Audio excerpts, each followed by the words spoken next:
师，你讲麦先。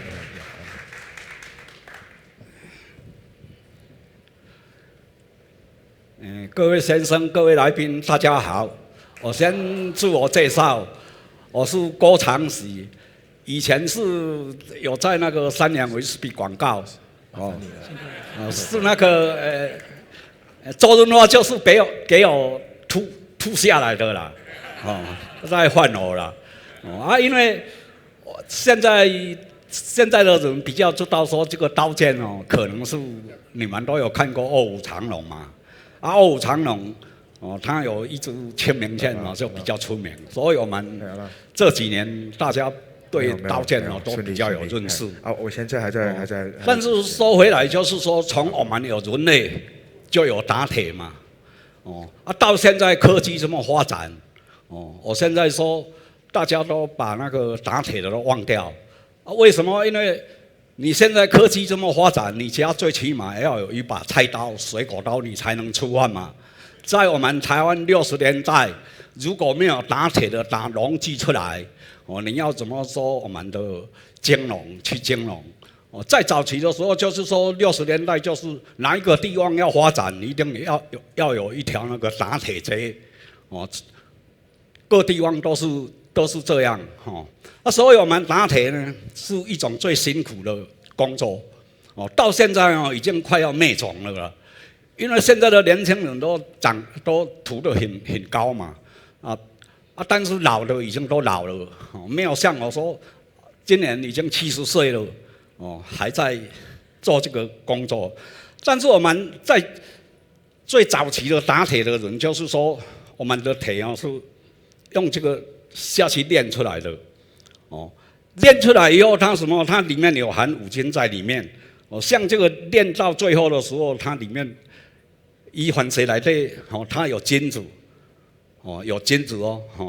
所以炼好了以后，以前的炼铁，我们的铁为什么要这样呢？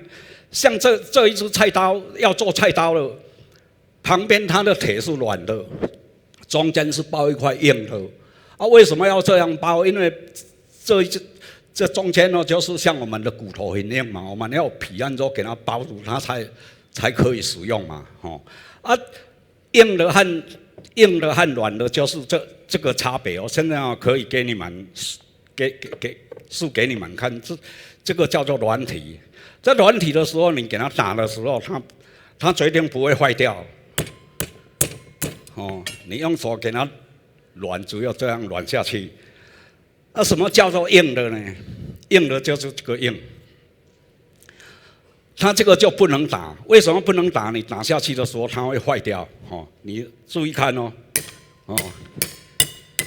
你一打到哪里，它坏到哪里。可是你这一个东西做好以后，你也要热处理啊。你如果没有处理，这一块是硬的东西，这一块是硬的东西，我们的菜刀可以砍它。你看。这个菜刀好好的，它不切口，这个切得这么大，所以我们早期的人说，我们的刀剑做好可以砍铜断铁，砍铜断铁是一种那个铁也是软的，那个铜也是软的，像这个钢索，我们这个菜刀可以砍它。一下子就断掉，你就是相信说我们在早期，我们中国在早期的时候，就是说哪里的刀剑做得最好，哪个国家就是赢家。你以前要打仗用冷兵器的时候，一定要刀剑打仗嘛，比如说这一件做好，这一支很软，这个是《卧虎藏龙》里面它的签名剑要做的时候，就是最低一支的剑。它可以软到，它不会断掉，不会坏掉，这个要经过打造。你说以前的人都说这个是硬的，我们这一支软的可以砍它。你看，有来不？有来，削铁如泥，真的是削铁如泥，那么我们要做艺术件哦，也不是说普通说，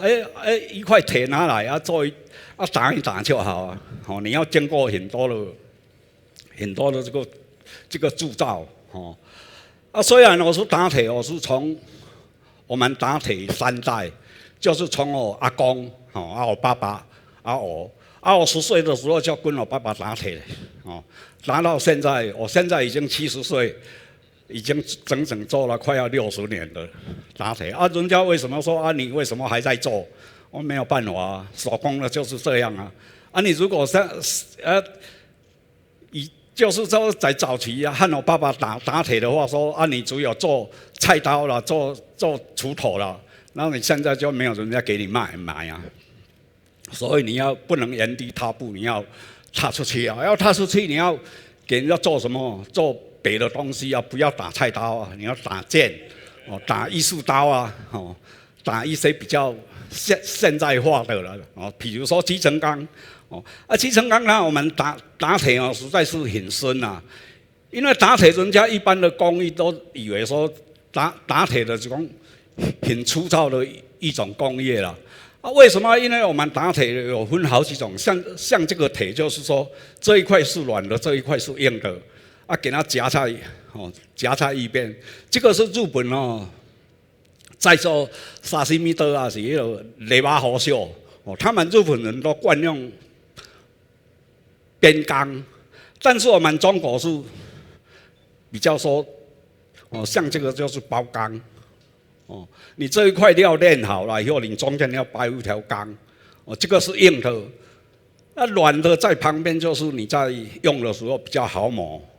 还有保护这个硬的，所以你在对打的时候才不会坏掉，不会换掉。譬如说现在做基层钢的东西，就是像这个东西做好这个里面它这个是我有做艺术件在我们台湾得到台湾工艺师的奖这个是四面的花纹都不一样，这个叫做控纹，因为我虽然是打铁，但是我有3个发明专利第一就是铸造，因为铸造这个基层钢第二就是说控制它里面的花纹这一支件做好了以后，它的花纹要怎么给它刨要变成什么花纹就是这样把刀剑做出来譬如说像这一支叫做干将墨水。那干将这样做它上面有规格纹墨水还有另外一支放在哪里叫做水波纹你说这个普通这个也是一支剑，但是这个也是可以砍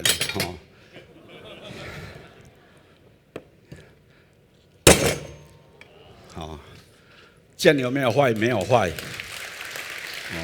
所以你真正以前在打仗的时候，就是说你拿一支比较不好的，我拿一支比较好的，你一定会被我打死，被我杀死现在就是因为你说我虽然是一个打铁的，但是很粗啦让大家都认为说很粗，但是我给人家访问给人家拍纪录片，一共138处拍片不是只有我们台湾有美国美联社、半导体历史频道外国的频道有很多来访问了所以做每一种都好了，只是要你认真去做，那就是会成功啊谢谢各位，谢谢大家谢谢。